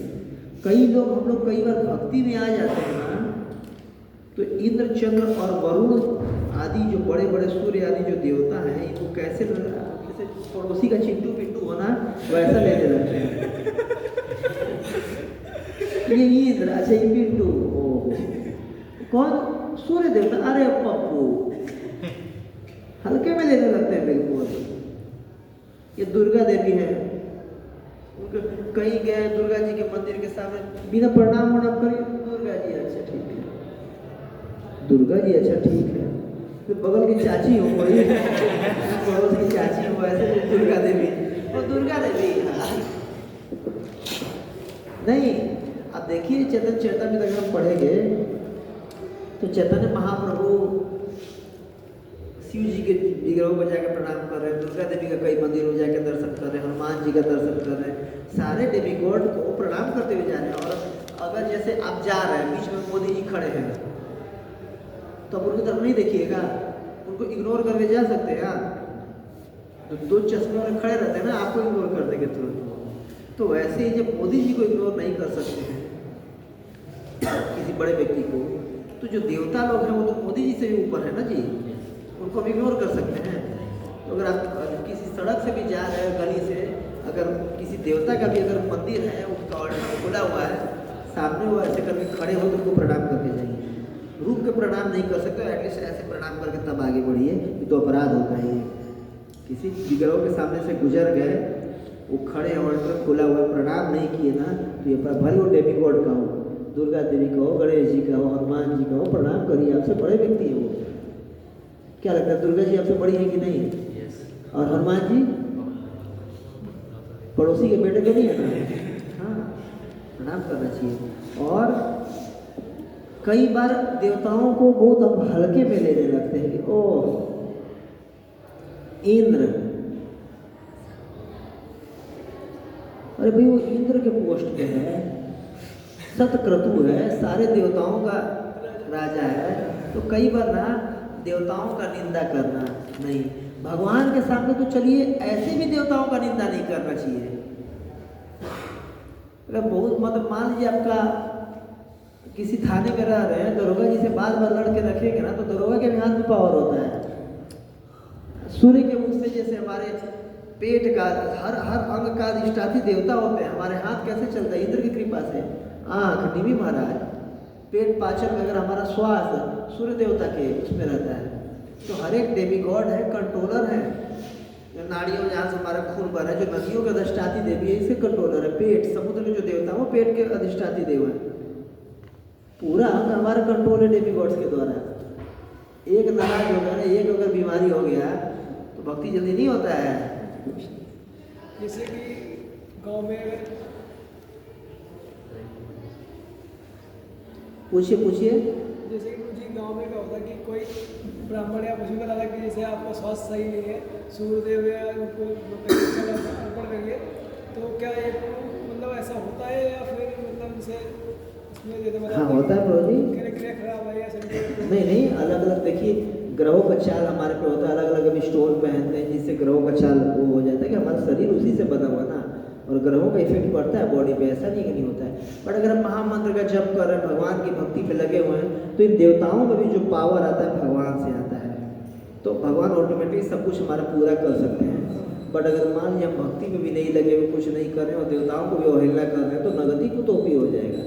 हालांकि भक्ति करने से सर्वात्मना या शरणम शरणम गतो मुकुंदम परिहित करतम देवर्षि भूतात्र नाम पितरम किंकर नाम रजनी चराजन, कोई ऋणी और कोई वो नहीं रह जाता अगर भगवान की भक्ति में लगते हैं तो, कि भगवान अल्टीमेटली पूरा कर देते हैं। भगवान की भक्ति करना उसे अलग से सुनते कर से या कुछ भी अगर बता अलग से देवताओं की पूजा करने की जरूरत नहीं है। इसका मतलब यही नहीं कि आपको राइट मिल गया वो देवताओं का अवहेलना करने का। कई लोग ये गलती करने लगते हैं भक्ति में आने के बाद, अपने को देवताओं से बड़ा समझने लगते हैं, लेकिन ऐसा नहीं है। अरे वो देवताओं का अवहेलना करना मतलब भगवान की अवहेलना करना है। क्यों? भगवान ने उनको पावर दिया है ना भैया, भगवान की कृपा से वो देवता की योनि में है ना, भगवान की कृपा से उनको पावर मिले वो। तो देवताओं को अवहेलना करना मतलब भगवान की अवहेलना करना। सतर्क रहना चाहिए इस पे। आगे बढ़िए। जैसे कि मुझे आपको बताया कि हमारी जो बॉडी है वो स्टार्स और प्लैनेट्स से थ्रू कंट्रोल होती है। तो ये आप हम लोग एस्टिमेट कर सकते हैं कि आप भक्ति में आ गए तो वो चीज़ हमारे को अफेक्ट करेंगी। कुछ शुद्ध भक्ति में आ गए। जैसे माधवेंद्रपुरी थे, वो बोल रहे थे कि हे गायत्री, हे मेरे से कुछ नहीं हो सकता, सब कुछ माफ करना, मैं गायत्री संध्या भी नहीं कर सकता, कुछ भी नहीं कर सकता हूँ। क्यों? हमेशा कृष्ण प्रेम के स्मरण में डूबे रहते थे। वहाँ तो कुछ नहीं हो, कोई दिक्कत नहीं, सब कुछ छोड़ दीजिए। बट जनरली भक्ति अगर हम कर रहे हैं, भक्ति में कुछ विधियों जैसे महामंत्र का जप कर रहे हैं, अर्चा विग्रह वगैरह पूजा कर रहे हैं, तो अलग से उसकी करने की जरूरत नहीं है। बट अवहेलना नहीं करना चाहिए और भगवान सब कुछ पूरा कर देते हैं।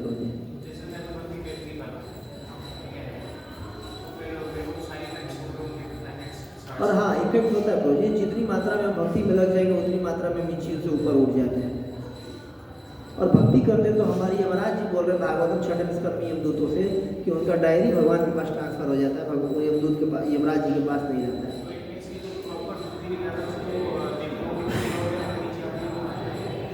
भगवान की भक्ति में लगी, भगवान सब कुछ प्रोटेक्शन करते हैं। कि देवता लोग कुछ हार्म करेंगे तो भगवान से पूछ के करेंगे, भगवान से पूछ के करेंगे। बट पावर है, इसका मतलब उनका पावर कम नहीं हो गया कि भगवान का कोई वो करे तो भगवान उनका पावर ले लिया।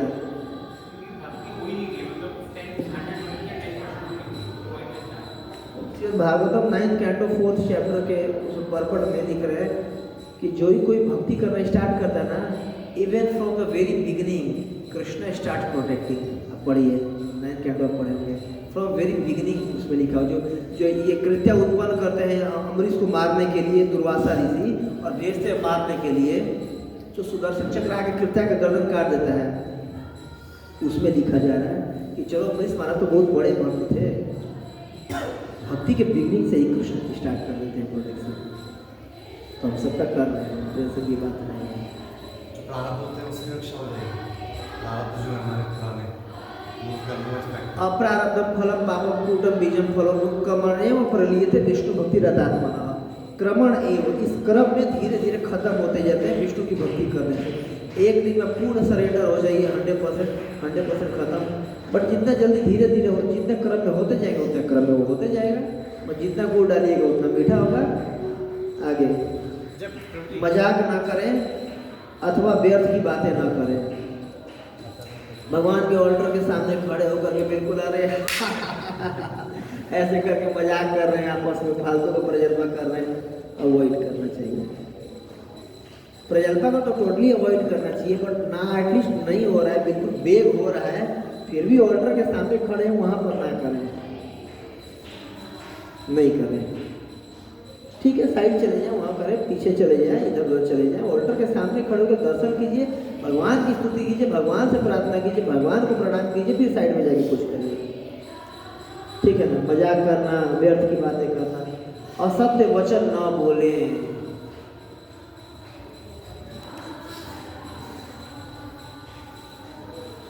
असत्य वचन ना बोले। अब सोचिए हमारे जैसे आदमी का क्या ही हाल होगा। कई बार टेम्पल और में होते हैं, बोल देते हैं हाँ रूम में हूँ, हाँ रूम आ गया, बस बेस से आ ही रहा हूँ, बेस के सामने पहुँचने वाला हूँ। कई बार कुछ बोल देते हैं, कुछ और कर रहे होते हैं। तो प्रयास करना चाहिए कि भगवान के सामने झूठ न बोले, सत्य न बोले। कोई स्टोरी आता है इसका, आप लोग सुने हैं? साक्षी गोपाल जी का स्टोरी सुने हैं आप लोग? कि जो ब्राह्मण होते हैं, जो बच्चा उनको तीर्थ पूरा करवाता है, तो बोलते हैं कि मैं अपनी बेटी का विवाह आपसे करूँगा।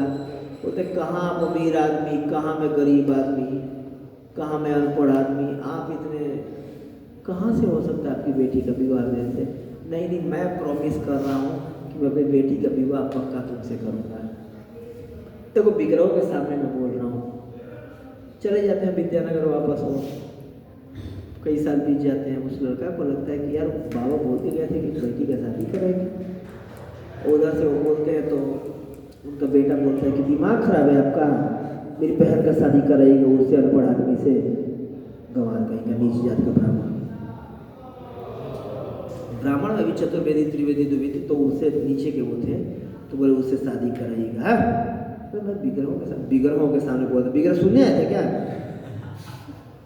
तो अब उस लड़के को लग रहा था, अब जो वृंदावन में था कि यार विग्रह के सामने बोल के गए हैं, अगर वो अपना बात पूरा नहीं करेंगे तो उनको नरक जाना पड़ेगा, और इतना उन्होंने तीर्थ यात्रा किया है, मैं तो नहीं चाहता कि नरक में जाए वो, मैं क्या कर सकता हूँ उनके लिए। तो वो जाता याद दिलाने के लिए, बाबा आपने कुछ प्रॉमिस किया था, याद है आपको? तो गया तो उनके घर नोट किया, तो बाबा आपको कुछ याद है? तब तक उनका बेटा बोले याद है, दुष्ट कहीं का, भाग रहा कि नहीं यहाँ से, लाठी लेके दौड़ा दे, बिल्कुल लगा भागने जान बचाएगा। तो आया था शादी के चक्कर में, लाठी लेके भाग रहा पीछे पीछे, आगे आगे। अब अगले दिन सरपंच बुला लाया कि बाबा ऐसे ऐसे तीर्थ यात्रा पे गए थे और हमने प्रॉमिस किया था इन्होंने कि अपनी बेटी की शादी कराएंगे, और आज मैं इनके यहाँ आया तो डंडा मार के भगाया जा रहा है मुझे। तो सरपंच बाबा को बुलाया कि बाबा आपने ऐसा कहा था क्या? बोले देखो मिला तो था ये मुझे, मैं कुछ कहा था याद नहीं आ रहा है क्या कहा था। तब तो बेटा बोल रहा है, बेटा ने वो कर रखा था, बस आप इतना बोल दीजिएगा बाकी मैं देख लूँगा। तो बोलने लगा कि इस प्रकार कि अरे ये हमारे बाबूजी गए थे तीर्थ यात्रा करने के लिए, और ये धतूरा खिला के हमारे बाबा का छीन लिया था वो, और इतना दुष्ट आदमी, एक नंबर का ये चोर आदमी है, बाबा का पैसा भी चोरी कर लिया था हमारे। भागो। अरे विग्रहों के सामने इन्होंने वो प्रॉमिस किया था विवाह करने के लिए मेरा अपनी पुत्री से। बोले कुछ नहीं किया था, ये पगला बाबा को हमारे पागल करके इसने इससे लूटपाट कर दिया था। तो बोले कि अरे भगवान सुने थे। बोले भगवान सुने थे, भगवान आकर के यहाँ पर बोल देंगे तो मान लूँगा। बाबा का बेटा बोल दिया। तो वो गया, फिर यहाँ वृंदावन आया गोपाल जी के सामने कि गोपाल जी आपके सामने उसने कहा तो आपको चलना पड़ेगा गवाही देने के लिए। तो कई बार रिक्वेस्ट करते कि आपके सामने बोले थे अगर आप नहीं गवाही होगा तो नरक में जाएंगे बाबा, वो मैं नहीं चाहता नरक में जाए, आपको चलना पड़ेगा गवाही देने के लिए, चलिए चलिए चलिए। तो गोपाल जी बोले अरे कोई विग्रह चलते थोड़ी ना है कि मैं चल के चला जाऊँगा। और अच्छा विग्रह चलते नहीं है तो विग्रह बोलते भी तो नहीं है, आप बोल भी तो रहे हैं, आपको चलना पड़ेगा। फिर वो भगवान मान गए, पीछे पीछे चलते थे, उनकी पायल की आवाज़ आती थी, पायल की उनकी आवाज़ आती थी, छन छन छन छन, आगे आगे चलते थे, पीछे पीछे पायल की आवाज़ आती थी। बोलते लेकिन अगर आप पीछे देख लोगे मुझे तो मैं चलना रोक बंद कर दूँगा। तो जब विद्यानगर के पास पहुंच गया तो अब पायल की आवाज़ आनी बंद हो गई। रोज शाम में चावल भिक्षा मांग के भोग लगाता था, भगवान पाते थे, दिन भर चलते थे।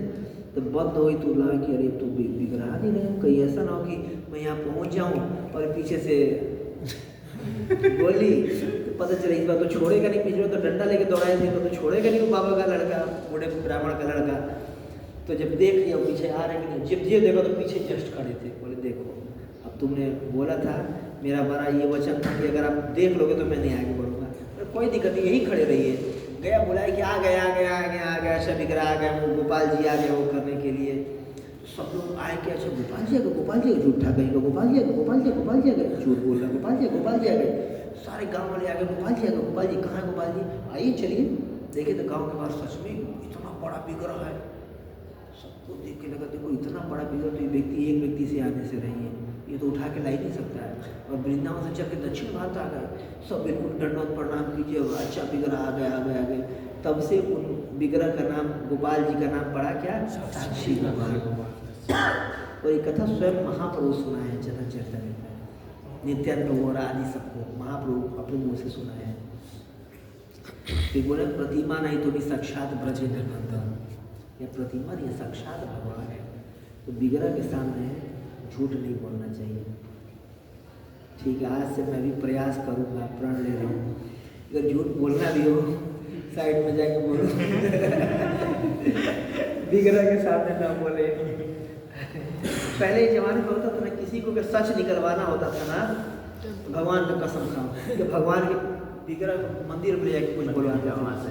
मंदिर में आदमी झूठ नहीं बोलता था, क्योंकि बोल पता है कि अगर मंदिर में भगवान के सामने झूठ बोल दिया नरक में जाना पड़ेगा। भगवान के सामने तो सच उगल देते थे। आज के समय में तो कहीं पे कुछ भी बुलवा लो। धीरे धीरे डिग्रेड होता जा रहा है, लेकिन हमें प्रयास करना चाहिए। टिप्पणी क्या लिखा हुआ है? टिप्पणी,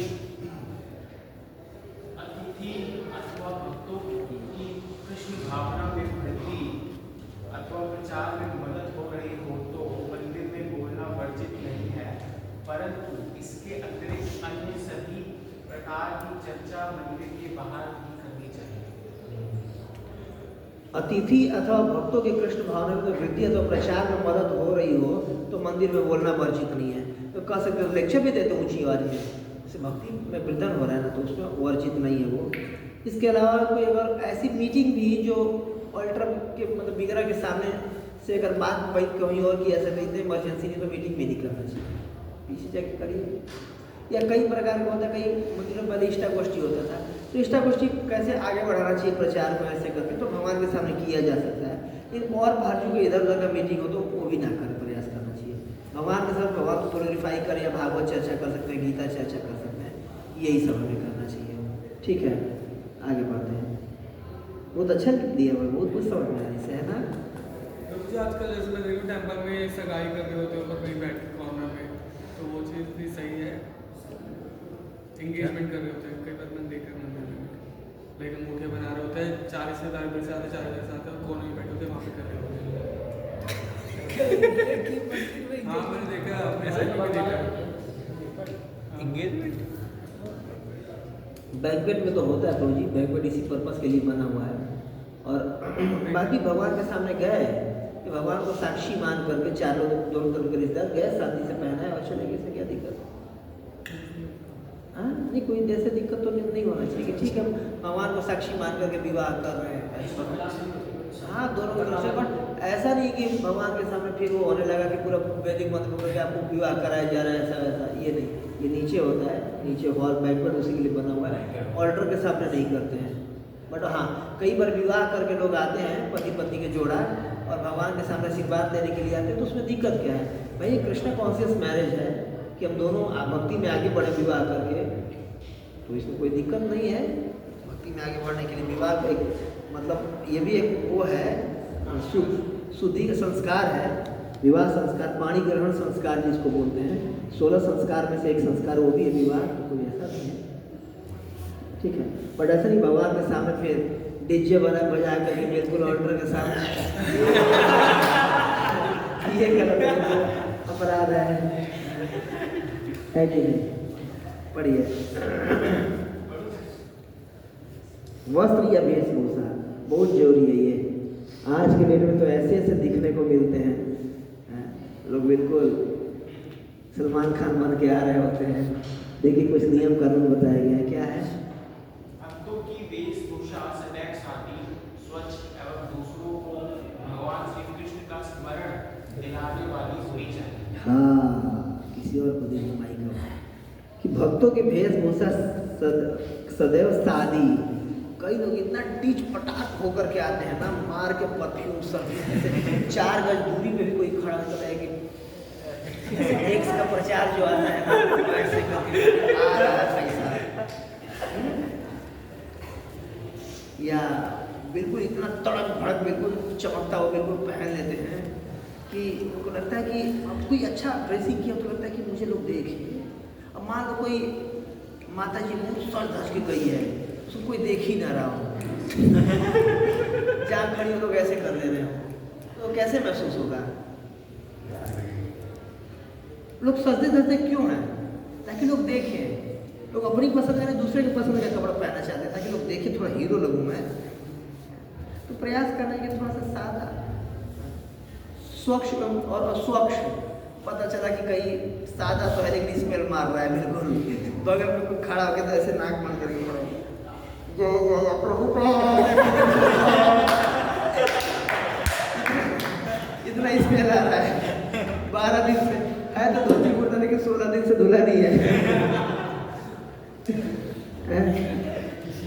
कई धोती में भी होता है ना, एक सिंपल धोती पहना ऐसे नहीं है, थोड़ा चटक मटक ऐसे करने से कि लहरें तो थोड़ा लहराई है मारना। कई उसमें कई कुर्ता में भी होता है, यहाँ से ऐसे करके कई सारे हैं, बट प्रयास करना चाहिए as simple as possible. Krishna centre of attraction रहना, ये सब क्यों है? ये सब सेंटर ऑफ अट्रैक्शन खुद को बनाने का तरीका है। चटकार मटकार पहन करके ऐसा वैसा, जितना सिंपल रह रहे भगवान के सामने, तो बाहर तो जो कर रहे कर ही रहे हैं, एटलीस्ट टेम्पल आ रहे तो फिर पूजा की नियत से आए ना। विग्रह के सामने आ रहे तो पूजा की नियत से आए ना। और जगह तो अचानक से ऐसा नहीं कहा जा रहा है कि बिल्कुल हम शुद्धि हो जाए, लेकिन एटलीस्ट भगवान के सामने तो ईमानदारी से रहे। क्या अच्छा हमारे अंदर में वो जो इच्छा चल रही है कि भगवान नहीं समझ रहे हैं, और जब इनसे तो छुपा ही लेंगे, कृष्ण तभी छुपा सकते हैं। कृष्ण को लगता नहीं होगा देखो आया तो है मेरे सामने, छाना चाह रहा है, थोड़ा लोग देखें, थोड़ा टीवी अच्छे से सुन। प्रयास करना चाहिए as simple as possible. Simple का मतलब ये नहीं कि बिल्कुल गरीब भिखारी बन के फटा सटा पहन करके आ गए, बिल्कुल यहाँ से फटा हुआ, यहाँ से फटा हुआ, यहाँ से ही फटा हुआ है, अभी तो फटाने का भी नहीं पहनना है। मतलब साधारण रहे, लेकिन गंदा भी ना रहे, फटा वटा भी ना रहे। इतना तो जैसे प्रभुपाद जी जब वानप्रस्थ में थे तो बस पैसे नहीं थे, तो 2 ही जोड़ों की मैं धोती कुर्ता थी, वो भी कई जगह से फटी हुई थी। बड़े मंग से मांगते थे, वानप्रस्थ भी ले चुके थे, कमाते थे नहीं, पैसा भी नहीं था। एक जगह मंदिर से मांगे कि अगर मुझे 2 जोड़ी मिल जाता तो मैं प्रचार करने के लिए जाता हूँ, बड़े बड़े लोगों से मिलता हूँ तो अच्छा हो जाता। तो प्रेम से बोल करके अभी कोई दिक्कत है ऐसे वैसे, तो हम तो अभी आपको अभी नहीं करा सकते, बाद में करेंगे। हालांकि हम अच्छे बहुत भक्त हैं, बहुत अच्छा प्रचार कर रहे हैं, आपके चलते मंदिर का मठ का वो भी हो रहा है, तो लेकिन हम आपका कोई कुछ वो अभी कर नहीं सकते। और अच्छा होगा इस मठ को छोड़ के कहीं और आप चले जाए, तो वो लेटर एज इट इज उसमें आप पढ़ सकते हैं, लीलामृत में है एज इट इज वो लेटर है, दिए तो थे नहीं, वो मठ से भी निकाल दिए उनको प्रभुपाद को। तो प्रभुपाद जी क्या करते थे कि सिलाई धागा से वो सिल देते थे, फटा हुआ पहनने नहीं जाते थे। हालांकि वो धुला हुआ रहता था और सिला हुआ रहता था, गंदा नहीं रहता था और फटा हुआ नहीं रहता था प्रभुपाद का कपड़ा, क्योंकि वही था पुरानी धोती होगी तो कई जगह से फट गया था, तो उसको सिल लेते थे क्या दूसरे के साथ फटा हुआ पहन के ना जाए। बड़े बड़े लोगों से प्रभुपाद मिलते थे। तो यही है, स्मरण दिलाइए ताकि हमें देख करके कोई कृष्ण को स्मरण आए। और अब धोती कुर्ता पहने, वैष्णव कल्चर में रहते हैं, अगर हम तिलक लगा के रखते हैं, कंठी लगा के पहन के रखते हैं, तो देख करके हमें भगवान का स्मरण आता है। देखो ये लोग भक्त जा रहे हैं। कई बार होता है मेट्रो में जाए तो अगर जैसे मान लीजिए लाल कपड़ा मुझे हम लोग पहन के जाते हैं, तो देखते बोलते हैं ये हरे कृष्ण वाले हैं, अक्सर बोल देते हैं सामने जो आपस में बैठे रहते हैं, लड़के लड़कियाँ कोई भी, बोलते हैं ये इसको हरे कृष्ण वाले हैं। तो ऐसा होना चाहिए था कि हमें देख करके, जैसे आपका तिलक बहुत सुंदर है, तो देख करके आपका तिलक को स्मरण आ जाएगा किसी को, जैसे अब तिलक है ही नहीं रहा। अरे राधे राधे बोलते, भगवान का स्मरण तो आ रहा है ना, आपने तो कुछ नहीं किया, उसके रोड पे भी चलते हैं, पूरे परिवेश पहन के चल रहे हैं, तो फिर देख करके लोगों को आ जाता है कि हाँ ये हरे कृष्ण वाले हैं। पंडित जी राधे राधे, राम राम जी बोल ही रहते हैं ना कई, तो ऐसे देख के भगवान का स्मरण आना चाहिए। और नेक्स्ट पढ़िए, प्रातःकालीन एवं रविवारीय कार्यक्रम के समय एवं उत्सवों में अथवा प्रचार में अत्यावश्यक होने पर ही भक्तों को निम्नलिखित वस्त्र धारण करने चाहिए। पुरुष धोती एवं कुर्ता, पुरुष क्या करना है? धोती कुर्ता। स्त्रियां साड़ी एवं पुरुषों की उपस्थिति में सदा सिर ढक के रखें। पुरुषों की उपस्थिति में सिर ढक के रखें। और आज के दिन में आप टेम्पल में चले जाइए, कितने स्त्रियां सिर ढक के रखना चाहिए, मतलब रखती हैं, ज़्यादातर नहीं, बट ये एटिकेट। इसका मतलब ये नहीं है कि कल के दिन में किसी को देखे किसी सिर नहीं ढका है माता जी पति के। भागवत में ही जो सिर बाल खोल करके स्त्रियां रहती है ना, उनको वेश्या रहती है। ये वेश्या का कल्चर है, बाल खोल करके ऐसे रहना पब्लिक। आज के दिन को देखिए, तो इसका मतलब ये नहीं कि हम जाके बोलना शुरू कर दें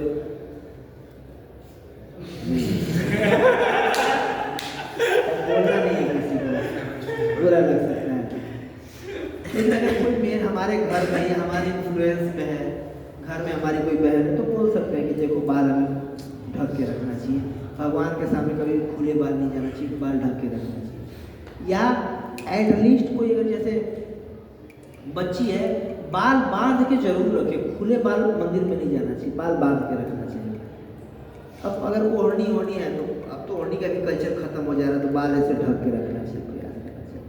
और अगर हम लोग भी हैं, अगर मंदिर में जा रहे हैं, संडे और क्लास में आ रहे हैं, तो प्रयास करना चाहिए धोती कुर्ता पहन के आए, है कि नहीं? क्या प्रयास करना चाहिए? धोती कुर्ता थोड़ा अच्छे लगेगा, वैष्णव ड्रेस में, वैष्णव कल्चर में। आगे से हम लोग प्रयास कर सकते हैं कि धोती कुर्ता में, आप ज़्यादातर लोग धोती कुर्ता में आए हुए, मेरी नहीं, ठीक है। अन्य किसी प्रकार के वस्त्र अपरिहार्य या मजबूरी अवस्था में अथवा प्रचार में आवश्यकता होने पर ही पहने। जैसे ऑफिस से जा रहे हैं, अचानक से आए, कई लोग होते हैं ऑफिस जाते समय दर्शन करके चले जाते हैं, तो ऑफिस में आप धोती कुर्ता पहन कर नहीं जा सकते हैं, तो ठीक है वैसे दर्शन करके जा सकते हैं, बट किसी फेस्टिवल पे आ ही रहे मंदिर में प्लानिंग करके, तो फिर प्रयास करें धोती कुर्ता पहन करके। उस समय जीन्स टी शर्ट में अगर आ रहे हैं तो उतना उचित नहीं लगेगा जितना धोती कुर्ता में। ये वैदिक कल्चर, ये वैदिक ड्रेस है धोती कुर्ता। सारे के सारे देवता लोग भी धोती कुर्ता पहनते हैं। अगर मान लीजिए किसी का देखें चंद्रदेव या इंद्रदेव का वो है जीन्स टी शर्ट पहने हुए हैं, राधा रानी है, अगर कृष्ण बाने हुए बिल्कुल जीन्स में और उसमें खड़े हुए हैं बनियाई में ऐसे करके हैं, तो अच्छा नहीं लगेगा उतना ना। तो भगवान भी धोती कुर्ता पहनते हैं। सारे एक टेम्पल में ऐसी कोई टेम्पल हो, वहाँ पे भगवान जी का श्रृंगार करा हुआ था मॉडल में, बवाल भी हुआ था कई समय। कोट पैंट करके तो प्रयास करना चाहिए कि अपना हम क्यों थोप रहे हैं अपना वो इच्छा कि भगवान को सेंटा क्लॉज बना करके देखा ठीक है। एकाध लोग को अट्रैक्ट करने के लिए, एक्चुअली विदेशों में ना लोगों को अट्रैक्ट करने के लिए थोड़ा सा करना पड़ता है कि थोड़ा सा अट्रैक्ट हो जाए लोग, उसी बहाने आ जाए। जीसस क्या नाम है, क्रिश्चियन क्या बोलते हैं उसको, 25 दिसंबर क्रिसमस डे के दिन राधा कृष्ण को भी कर देते हैं। विदेशों में ऐसे जो भी होता है कि ठीक है लोगों को थोड़ा अट्रैक्ट करने के लिए, बट ये प्रॉपर वैसा कुछ वो नहीं है कि रोज वही पहना है और ऐसे करके। ठीक है आगे पढ़िए, राघव को पढ़िए। अन्य किसी भी प्रकार के वस्त्र अपरिहार्य या मजबूरी अवस्था में अथवा प्रचार में अत्यावश्यक होने पर ही पहने। हाँ, अगला लाइन। स्त्री एवं पुरुष दोनों ही वेशभूषा सादी एवं स्वच्छ शुद्ध स्वरूप की हो। आधुनिक फैशन के अथवा बहुमूल्य वस्त्र न पहने। आपके वस्त्र ठीक रीति अनुसार एवं शब्द होने चाहिए। सुसुगंधित तेल, इत्र के फव्वारे यानी सेंट एवं अन्य श्रृंगार की अनावश्यक वस्तुओं का प्रयोग न करें। मंदिर में रहे अथवा मंदिर के बाहर वैष्णवों के लिए सादा रहना अत्यंत महत्वपूर्ण है। इसे अपने बॉडी कंसेप्शन से हम ऊपर उठेंगे धीरे धीरे। ये तो शरीर और को ही मैं मानते रहेंगे कि कैसे शरीर को सजाना है, ड्यू लगाना है, एक्स लगाना है, क्या क्या होता है, वो परफ्यूम लगाना है कि नहीं सचिन बाबू? और अलग अलग से श्रृंगार करना है। कुर्ता में भी कौन सा टाइप का सिलवाऊँ थोड़ा सा ताकि उसका बॉडी में से दिख जाए और थोड़ा सा दिखना चाहिए स्टाइल वगैरह। कई फैशन आने लगे उसमें। देखिए एज सिंपल एज पॉसिबल, ये सब कुछ का हमारे जपा पे प्रभाव पड़ता है, सब कुछ का। जितना अहम ममेदी से ऊपर उठेंगे ना उतना शांतिपूर्वक भजन कर पाएंगे। जितना सिंपलिसिटी से करेंगे, भगवत धाम जाना है, जन्म मृत्यु से निकलना है, जितना सिंपल रखेंगे तो बिल्कुल एज सिंपल उतना रहने का प्रयास करें। बहुत ज़्यादा कीट फीट में नहीं कि बहुत बिल्कुल 5 उंगली में बिल्कुल सोने को ऊपर बिल्कुल और महंगा घड़ी रोलेक्स का ले लिए बात में यू नो घर के रोलेक्स पहना हूँ, ये बड़ी गाड़ी से बड़ी बाइक से आ रहे हैं, शिक्षा पीना चाहते हैं, बड़ी गाड़ी भगवान के बिल्कुल टेम्पल हॉल के सामने बिल्कुल गाड़ी उतारेंगे, वहाँ से खोलेंगे बटन दबा के गेट खोलेंगे, अरे भैया पीछे खड़े होकर आ जाओ यार। भगवान को मिनट नहीं लगता उतारने में, देखिए। तो सेंटर ऑफ अट्रैक्शन मैं ना होकर के कृष्ण रहे, this should be our goal. Who should be the center of attraction? इससे अहम ममेती की भावना से हम ऊपर उठेंगे। इसलिए एज सिंपल एज पॉसिबल हर चीज में सिंपलिसिटी होना चाहिए। वो सुगंधित इत्र वगैरह नहीं कि बिल्कुल खुशबू में बिल्कुल चूर ही रहे, बिल्कुल ऐसे नहीं। ठीक है, अगला। सभी कार्यक्रमों के समय विशेषतः मंदिर के प्रातःकालीन एवं अन्य कार्यक्रमों के समय भी स्वच्छ कपड़े पहने, पिछले दिन के पहने हुए वस्त्र न पहने। हाँ, मैं भी बता रहा था, स्वच्छ मतलब धुला हुआ कपड़ा पहना। जो सूती कपड़ा होता है ना, वो एक बार पहनने से गंदा हो जाता है, अशुद्ध हो जाता है। जो शॉल वगैरह ये है ऊनी कपड़ा, इसको हम एक बार से ज्यादा पहन सकते हैं। सूती कपड़ा कैसे धुलता है? जल में ही धुलेगा। ऊनी कपड़ा हवा में, रेशमी कपड़ा धूप से। ऊनी कपड़ा धूप से शुद्ध होता है और रेशमी कपड़ा हवा से शुद्ध हो जाता है। हवा में ऐसे कहते हैं रेशमी है और रेशम का है, शुद्ध हो जाएगा। ऊन का है, धूप से शुद्ध होगा और ये जल से ही शुद्ध होगा। तो ये अगर है सूती पहने हुए तो एक बार के बाद अगली बार धो के ही पहने, बेहतर है, बेस्ट है। ऊनी तो चलिए स्वेटर है, अगर आप टॉयलेट बाथरूम में अगर नहीं गए तो शुद्ध है, पहन सकते हैं अगले दिन भी। और अगर टॉयलेट फ्रेश व्रेश होने जाए तो धोती कुर्ता निकाल कर गमछा पहन के जाए तो कुछ भी उसमें कंटामिनेट अशुद्ध हो जाता है। ठीक है, शुद्ध अवस्था में ही जाए। तो इसीलिए, और नहीं तो फिर कई बार स्मेल आता रहता है, ठंडी में तो नहीं, गर्म कई बार ठंडियों में 8 दिन लोग चला देते हैं, स्मेल नहीं आ रहा है। तो स्मेल नहीं आ रहा है इसका मतलब ऐसा थोड़ा शुद्ध नहीं हो गया, शुद्ध हो गया वो पहन के सोए हो, उसको सोता है तो आदमी तब ऊपर में रहता है, तो अगले दिन नया पहने, अच्छा रहेगा। ठीक है, अगला। भगवान श्री चैतन्य महाप्रभु कहते हैं कि वैष्णव का अर्थ है ऐसा व्यक्ति जिसे देखने मात्र से भगवान श्री कृष्ण का स्मरण हो जाए। इसलिए एक वैष्णव की पहचान कराने वाली निम्नलिखित बातों के प्रति भक्तों को अत्यंत जागरूक होना। वैष्णव कौन है? जिसको देख करके व्यक्ति को कृष्ण का स्मरण हो जाए, उसको वैष्णव कहते हैं। उसको देखने मात्र से, हाँ, तिलक दिख गया, कंठी दिख गया, उनका आचरण दिख गया, देख के ही कृष्ण का स्मरण हो जाए, दैट इज कॉल्ड वैष्णव। तो हमें ध्यान रखना है कि हमारा आचरण ऐसा होना चाहिए, हमारा पहनावा, हमारा व्यवहार ऐसा होना चाहिए कि लोगों को कृष्ण का स्मरण हो हमें देखने से। किसका स्मरण हो? हमें देखने से कृष्ण का स्मरण हो लोगों को, ये वैष्णवता है, ये वैष्णव का चाल है। ठीक है, 12 बज गया, अगला क्लास है, तो आज के लिए विराम देते हैं। जगत गुरु श्री प्रभुपाद की जय। और